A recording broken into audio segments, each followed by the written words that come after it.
Ассалаумағалейкум, көпшілік сәлеметсіздер ме? Бүгін сіздер Қазақстан Республикасының солтүстікке көш бағдарламасына қатысты тиімді саясаттармен танысатын боласыздар. Сондай-ақ осы солтүстікке көшіп келген қандастарымыздың нақтылы тұрмыс тіршілігімен танысатын боласыздар. Назарларыңыз бізде болсын.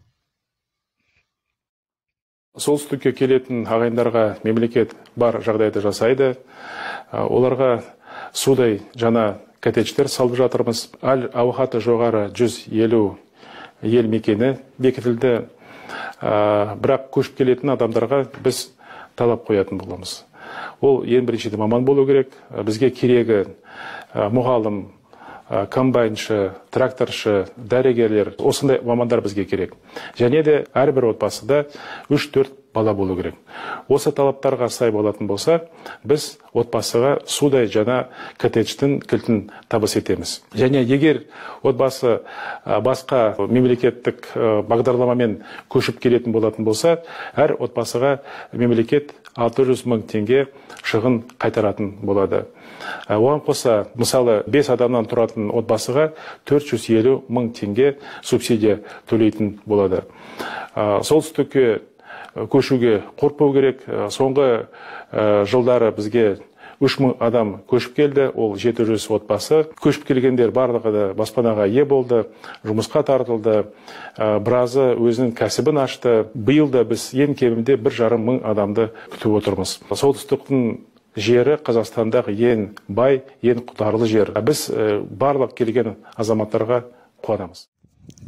Ассалаумағалейкум, қазақ елі. Топтағыларға, топқа шақырғандарыңызға үлкен рахмет. Гүлжан ханым өтініш еткен еді. Серік, былтыр кеткен едің ғой, солтүстікке көшіп, жағдайың қалай? Соны қысқара нұсқаға айтып түсіндіре кетсең, не үшін көштің деп. Өзім туып өскен жерім Арыс. Барлықтарыңыз білесіздер. 24 маусым күні 2019-да үлкен жарылыс болды. Жарылыстан бірінші мәселе бала-шаға шошып қалды. Әйелім екіқабат еді, әйелім де шошып қалған еді. Аллаға шүкір әйтеуір түсіп тастамай 10 күн сақтауда жатып, аман есен босанып алдық. Сонымен 7 бала-шағалы болып отырмыз. Отбасымызбен ақылдаса келе сонда шешімге келгенбіз. Арыстан кете қалайық деп. Шынымды айтсам, Шымкенттен немесе бір жақын жерден үлкен қалалардан бір ала қоятындай ақша болған жоқ қалтамызда. Жарылыстан кейін білесіздер, үйлердің құны қандай болатын. Оны сатып кете қалып, басқа жақтан ала қоятындай бізде ешқандай мүмкіндік болған жоқ. Шешімге келе осындай мәселені ойласа келіп, солтүстікке көшуге бел будық. Көшіп келген жерімізді көрсетейік сіздерге. Салынған үйлер, қазір бала-шаға ойнап жатқан менің үйім. Мына жерде 5 қатарынан үй салынған, ар жағына 5 қатар үй салынған, 10 үй дайын тұр. Ортасында тағы да 10 үй түсіп жатыр. 10 үй салынып жатыр. Мына қараңыздар, трактор су жүргізіп жатыр. Электричество, свет бәрі келген. Жан-жағымыз орман, көгал. Қала анда тиіп тұр. 20 шақырым жерде қаламыз тұр, Петропавл облыс орталығымыз. Көшіп келген кезінде мен енді реклама жасап атқан жоқ, бір жарнамалап, ойбай барлықтарыңыз көшіп келіңіздер, осындай деп мен реклама жасап атқан жоқ, мен тек өзімнің ойымды айтып отырмын. Адам басына 88 мыңнан берілді. Біз 9 адамыз отбасында, әйеліміз екеуміз, және 7 бала-шағамызбен 800 мыңға жуықтап алдық, кішкене жетпейтіндей етіп. Сосын шағын бизнесті көтеру мәселесінде тағы да 505 мың сондай ақша берілді. Оның бәрін ешқайсысын сұрамайды сіздерден, қайтар деп, басқа деп. Сол алған ақшаға мұнда мал алуға болады, басқа алуға болады. Мал шаруашылығын дамытуға болады. Жұмыс қарастырып береді, тауып береді. Мына алдымызда қазір қараңыздар, анда төмпешік болып тұрған жерде. Алла бұйыртса құрылысы басталды. Кірпіш зауыты салынады дейді. Сонда басты акцент қойылып жатқан осында көшіп келген оңтүстіктен келгендерге сонда жұмысқа орналастырамыз деген мақсатпен салынып жатыр.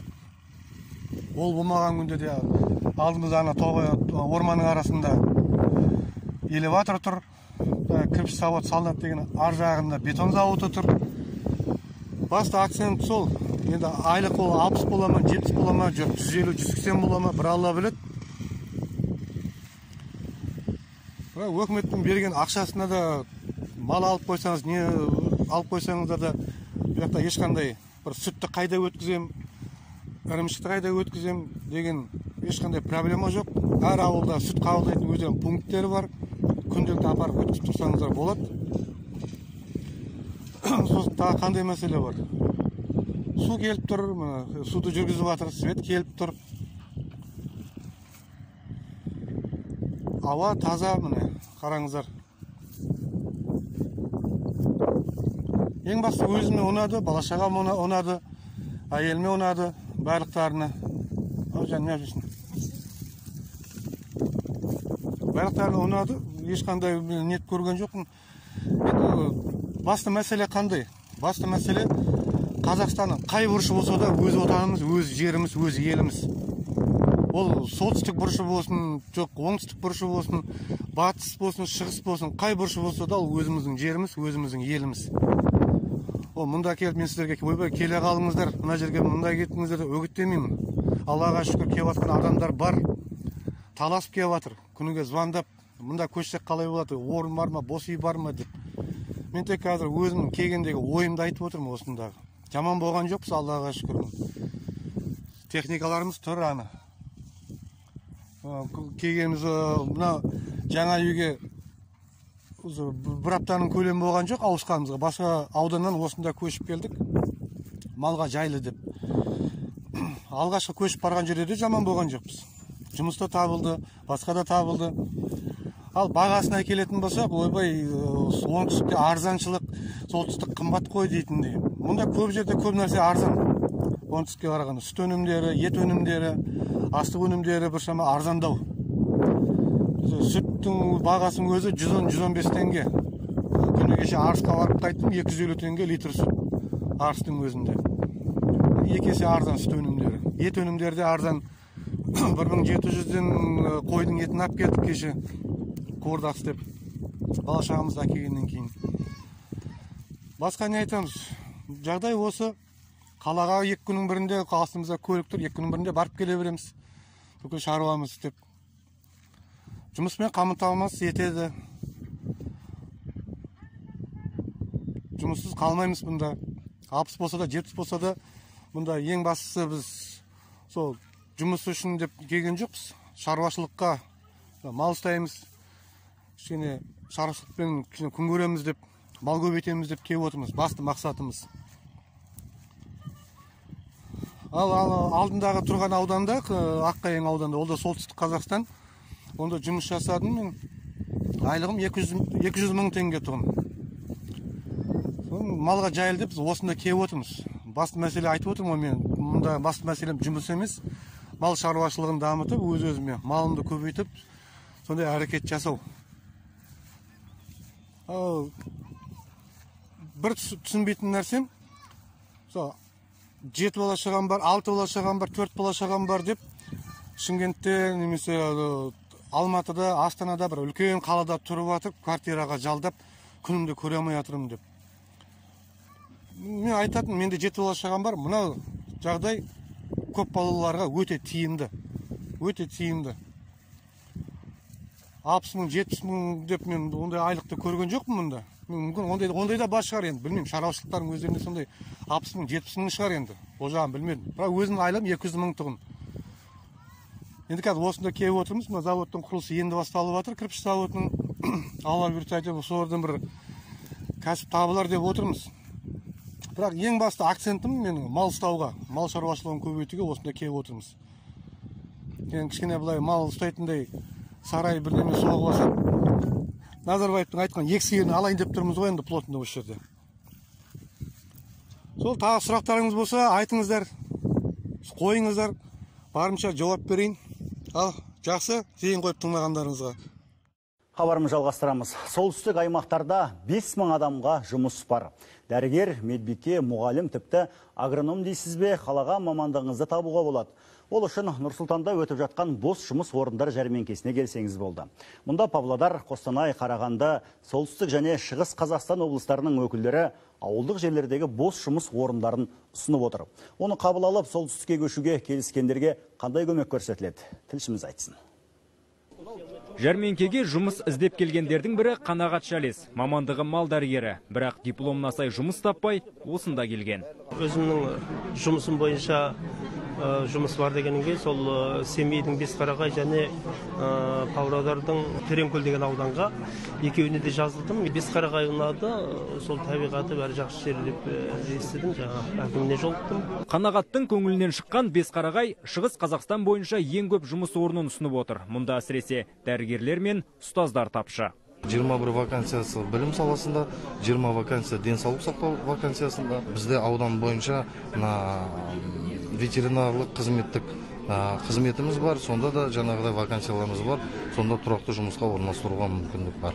Тұрақты жұмыс қана емес, баспана да беріледі. Қоныс аударамын деушілерге солтүстік аймақтарда жаппай үйлер соғылып жатыр. Мәселен, Ақсу қаласында 250 пәтер жақында дайын болады. Әрі жалға берілетін баспаналарды 5 жылдан соң жекешелендіруге мүмкіндік бар. Жалпы еңбек бағдарламасы арқылы солтүстікке көшетіндерге мұндай көмектің көрсетілуі бекер емес. Бұл өңірлерде жұмыс күші жетіспейді. Мәселен, Павлодар облысына 1050, солтүстік Қазақстанға 1300-ден, ал шығысқа 700-ден астам маман қажет. Қостанайда 683, Қарағанды облысында 50 бос жұмыс орны бар. Ал екі қолға бір күрек іздеп жәрмеңкеге келген Қанағат болса, мүмкіндікті құр жібергісі келмейді. Сәтін салса, екі аймақтың біріне көшуді жоспарлап отыр. Қуанышты хабарды алғаш болып, қызына жеткізді. Әлі қызым, сәлем. Мен бардым бұл жерде. Енді екі жерді таңдадым. Біреуі шығыс Қазақстан, екіншісі жаңағы не? Павлодар. Ал Нұр-Сұлтанда жанұя орталығында өтіп жатқан жәрмеңке болса, әлі 2 күнге жалғасады. Досжан Маратұлы, Махамбет Бейбітшілік, Аршын Ахмет, ұлттық арна. Мына үйді таңдап атырық. Бойланған балашаға бір тамы, екінші тамы, потолок мені тюрман.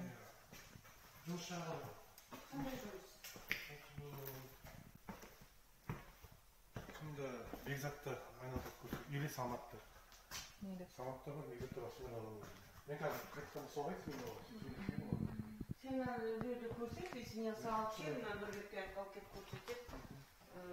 Yeni oyunuz mu? Siz alkip ödeyin. Siz bu bir de yazık mağaların değil mi? Ait doğru mu? Sen avuğa bassan. Ну, топка.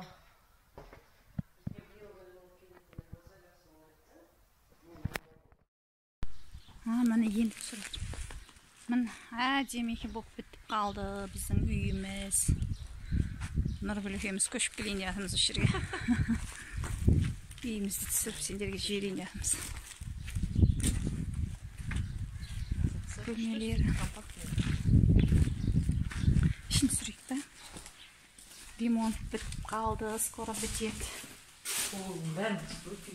Иә. Мына пеш от жағасын кіре беріз. Туалеті, ваннасы, бәрі күшті, терезесі. Балалар ремонт істеп жатыр. Күшті екен.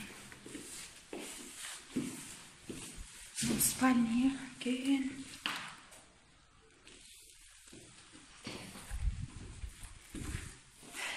Залы. Кейін залы бар. Жақта тағы спальня бар, ол жақты жауып қойыпты. Жақта кухня.